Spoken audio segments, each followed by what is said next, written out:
Welcome Trinidad and Tobago to our News4 report, a product of the Government Information Services Limited. I am Nikolai Edwards. Let's take a look at the headlines.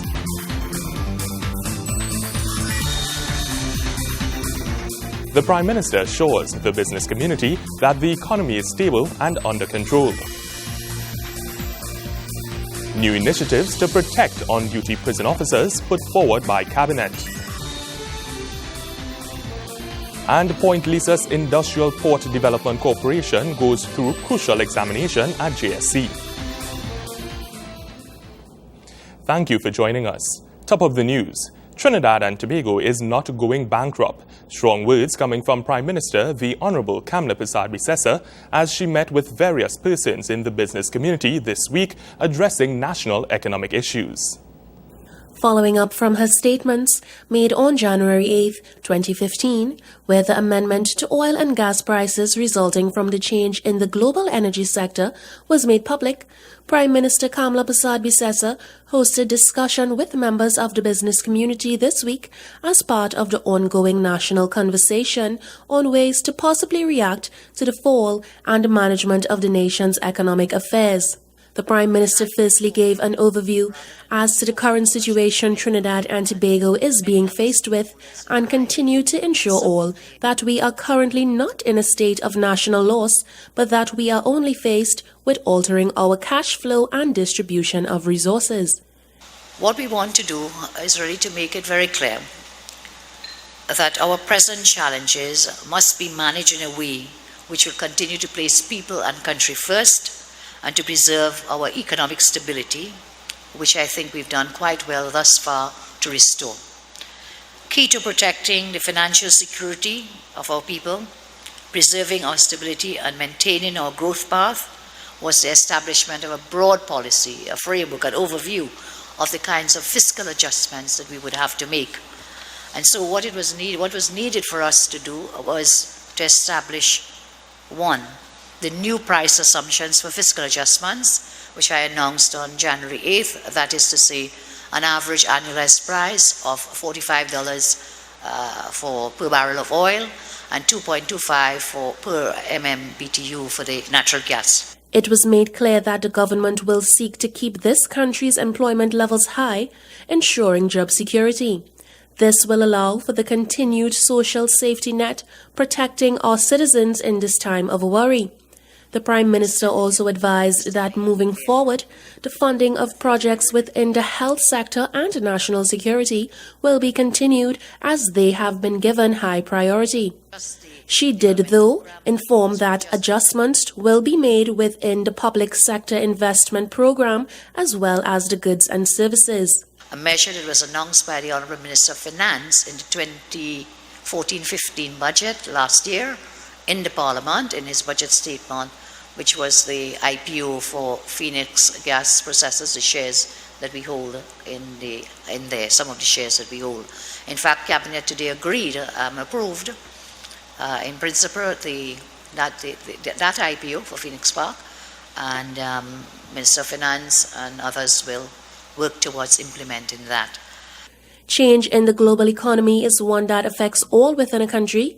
A government's responsibility is meant to guide its populations through difficult times and ensure all are catered to. The Prime Minister went on to explain the various grants the government allocates and many people that benefit and create their livelihood dependent on these grants. So whilst it is easy to say, take off the transfers and subsidies, we have to see the impact on the ordinary and most vulnerable citizens in our country. And so, some who say we could reduce our spending by tackling these areas first, respectfully I say, our primary consideration was the social impact of removing the social safety net of thousands of families who are gradually lifting themselves out of vulnerability. Sade Allen, News4. Flipdeco's management structure was examined during the Joint Select Committee meeting on Friday.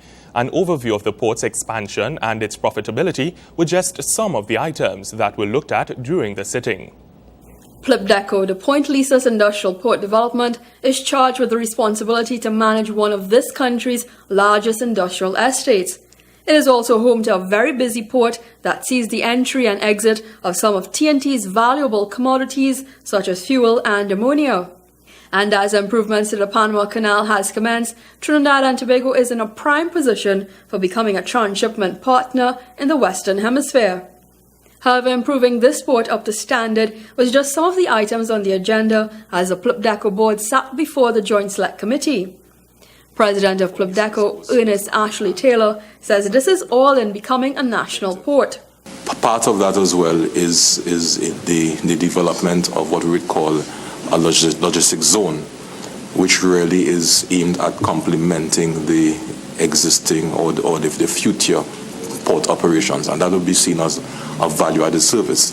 Trinidad and Tobago really, as far as its position is concerned, really is slightly out of the optimal transportation link for containerized cargo, and we feel that by putting in place what we call a logistic zone, it will allow for the provision of value-added type services. So cargo could be shipped here from, say, China and Europe and so on, could be deconsolidated, repacked, relabeled and so on, and be shipped back out to other regional located destinations in the Caribbean and Latin America. While the Labray port is currently under construction, it's expected that the overseers of the estate will be awarded to PLPDECO, despite the port becoming a more preferred docking facility as opposed to the Point Lisas port. PLPDECO Chairman Ian Atherley sees this as a business opportunity for the corporation. The issue of Labray has come up several times, and I would just like to say again, I think Dr. Tiwari has heard it before, PLPDECO would be very honored to do the management of that facility because we have shown that we know what port business is about. I thank you for the opportunity. Committee member, Planning and Development Minister Dr. Bo Tiwari offered some suggestions in ways the port can improve and expand its services. I think that the location of the port where it is, and given what it's doing, if it were expanded, and the opportunities, the business opportunities that are available there, may well be something that we can have a very comprehensive collaboration on that would really yield some value and profitability and business opportunities for you.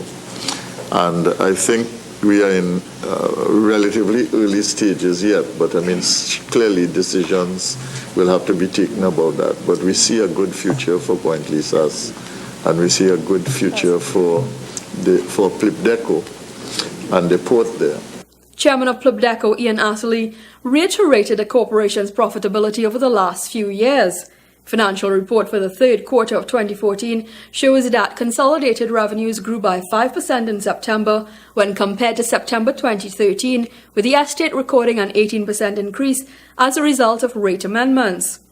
The port also saw a 4% increase in imports, a 3% increase in exports, and a 1.5% increase in transshipment cargo, while further examination reveals a 23% increase in exports for general cargo and a 12% increase in imports. Kimberam Kalawan, News4. Ensuring the safety of our prison officers, many new initiatives have been put in place and will take effect this year, 2015. Minister of Justice, Senator the Honourable Emmanuel George, notes the officers can always feel safe both on and off duty. As speculation continues to surface in the media surrounding the notion of our nation's prisons being unsafe for prison officers on and off duty, Minister of Justice indicates the response of his ministry to these concerns. The matter of safe houses for prison officers has been satisfactorily addressed, with an agreement having been put in place between the Trinidad and Tobago Housing Development Corporation and the Commission of Prisons. 2. The Ministry has interceded with the HDC for favourable consideration of applications by prison officers for housing accommodation. Under the Cabinet approved the policy for 10% of the HDC housing units to be allocated to members of the protective services. This was a request that the Prison Officers Association had made, and the Ministry approached the HDC for its support and was successful. With regard to the requested bullet and stab-proof vests for the physical protection of prison officers, 3,920 of these vests have been delivered to the prisons and are being distributed to prison officers. As the government continues to be concerned for the safety of these hard-working officers, the Prison Act, Chapter 1301, was amended via legislation passed in September 2014.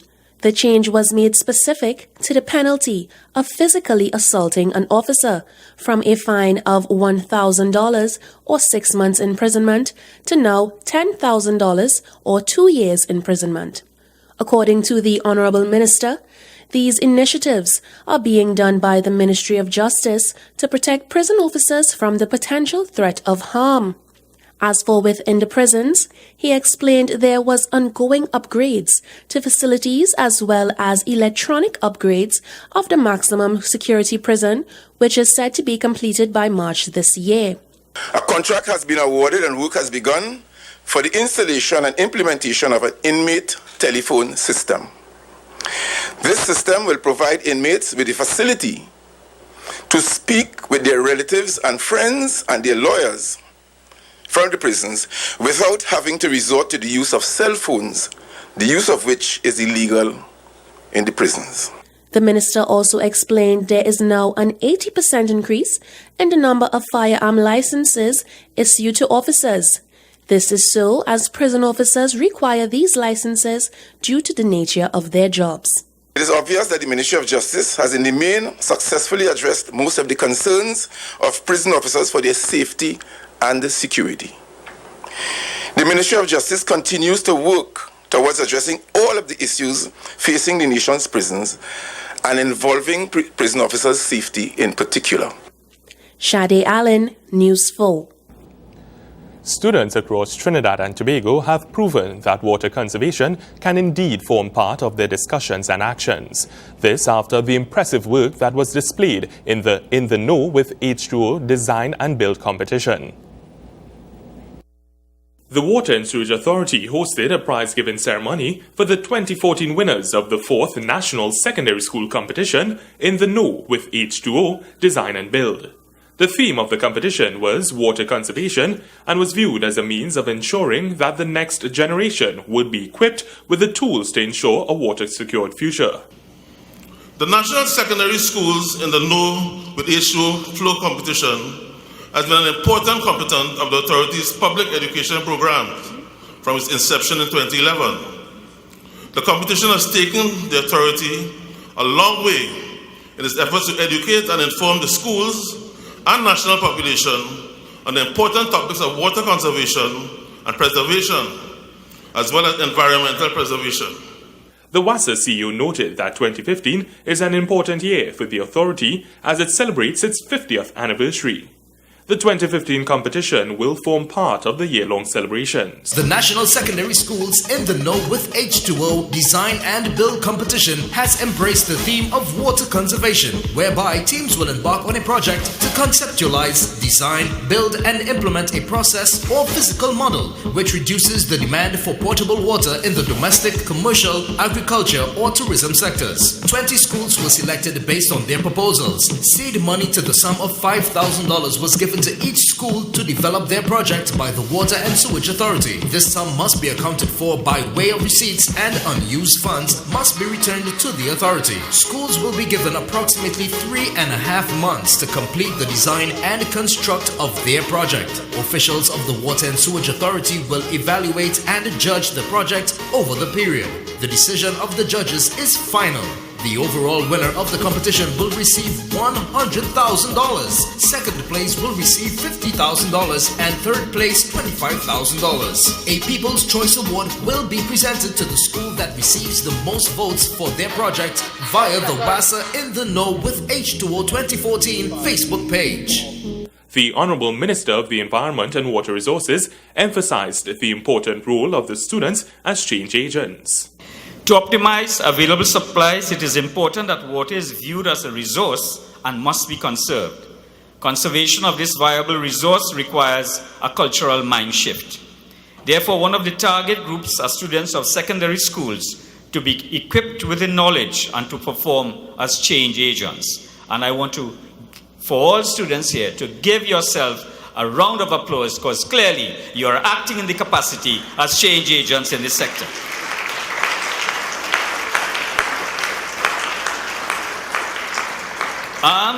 Armed with the knowledge, you can spread the message in your school, at home, in the community, and later on in life in the workplace of the need to conserve and reduce wastage of this precious commodity. The People's Choice Award went to Northeastern College. In third place, Mayaros Secondary School. In second place was Blancheshire Secondary School. And taking first position in the 4th National Secondary School competition was Naparima Girls High School.